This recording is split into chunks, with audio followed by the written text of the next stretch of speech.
د ریاست الوزرا اقتصادي مرستیال چې نن د ازبکستان له سفره بیرته کابل ته راستون شو وویل د 500 کیلو ولټ برېښنا مزي غځولو پروژه چې پخوا یې تړون په 252 میلیون امریکایي ډالرو شوی و له بحثونو وروسته ازبکستان دغه تړون 222 میلیون ډالرو ته راټیټ کړ.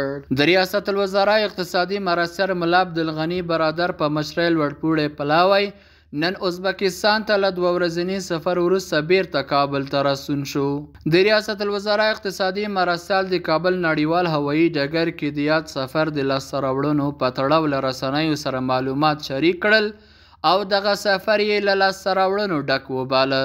کوم قرارداد چې د برېښنا شرکت سوی و د 500 کیلو ولټ لین د ازبکستان څخه تر دغه دشتالوانه پورې په دې کې بحث وشو بعد له بحثه چې دا قرارداد په 252 میلیونه ډالرو سوی و وروسته تر بحث 222 میلیونو ته راټیټ. ملا برادر زیاته کړه چې ډیر ژر به د ازبکستان د اوسپنې پټلۍ تخنیکي ټیمونه افغانستان ته راشي او له حیرتانه تر هرات پورې د اوسپنې پټلۍ غځولو لومړني مطالعات او له مطالعاتو وروسته به د ریل پټلۍ عملي چارې پیل کړي. حیرتانه څخه کوم خط آهنګ چې تر هراته پورې دي دوی خپل مسلکي فني کسانان راهڅوي هغه مثلا مطالعات کوي بعد له مطالعاتو څخه دوی په 10 ورځې بعد استقرار شروع کړي او کوم مصارف چې د سروې یا د مطالعاتو دوی کوي هغه دوی خپل پر ځان ومني. د ریاست الوزرا اقتصادي مرستیال له ازبکستان نه د واردېدونکي برېښنا په اړه وویل چې دوی له ازبکستان سره هوکړې ته رسېدلي چې په راتلونکي کال کې به د دې برېښنا کچه زیاته او تعرفه به یې کمه شي. د هغه رقم د برېښنا په هکله دا پرمختګ وشو چې په دوبي کې به دوی برېښنا پر افغانستان زیاتوي او تعرفه به کموي او د هغه رقم د زراعت په هکله باندې دا تعهد وشو چې زموږ پر محصولاتو باندې محدودیت یعنی دوی دا ومنل موږ سره چې دغه محدودیت به دوی لرې کوي.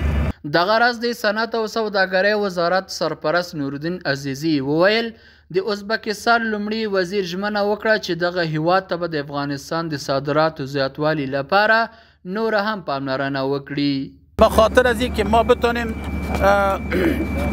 صادرات ما را اضافه کنیم. در حضور صدر اعظم ما به یک بحث طولانی داشتیم که صادرات ما کم است و واردات ما اضافه است.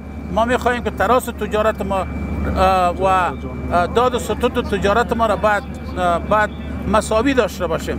جناب صدر اعظم تعهد کرد که ما صادرات افغانستان اضافه میکنیم و خواهی نخواهی چیزی که ما دیگر کشورها میخواهیم به ازبکستان وارد بسازیم کوشش میکنیم که بعد از افغانستان وارد کنیم. د عزیزي په خبره په نږدې راتلونکي کې به یو تړون له ازبکستان سره نهایی شي چې موخه یاد هیواد کې له افغان سوداګرو ملاتړ دی. قرارداد مهمی که در روزهای نزدیک انشاءالله امروزشون نهایی میشه حمایت از سرمایه گذار افغانستان در ازبکستان است و حمایت از سرمایه گذار ازبکستان در افغانستان است. این انشاءالله نهایی است، پروسیجرهایش طی میشه، مراحلش طی میشه و امضا میشه. قرارداد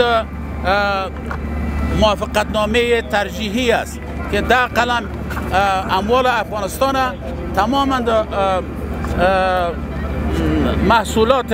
محصولات گمرکیش صفر میسازند و همچنان در قلم از طرف ازبکستان چیزهایی که نیازمندی افغانستان است. د یادونې ده چې د ریاست الوزرا اقتصادي مرستیال ملا عبدالغني برادر په مشرۍ د اسلامي امارت پلاوی وړمه ورځ له کابله د ازبکستان پلازمینې تاشکند ته په 2 ورځني رسمي سفر تللی و.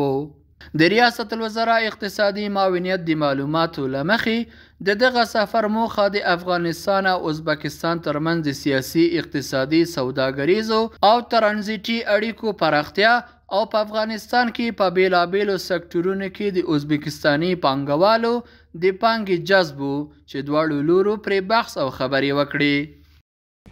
پژواک خبري اژانس د پیښو ریښتینې هنداره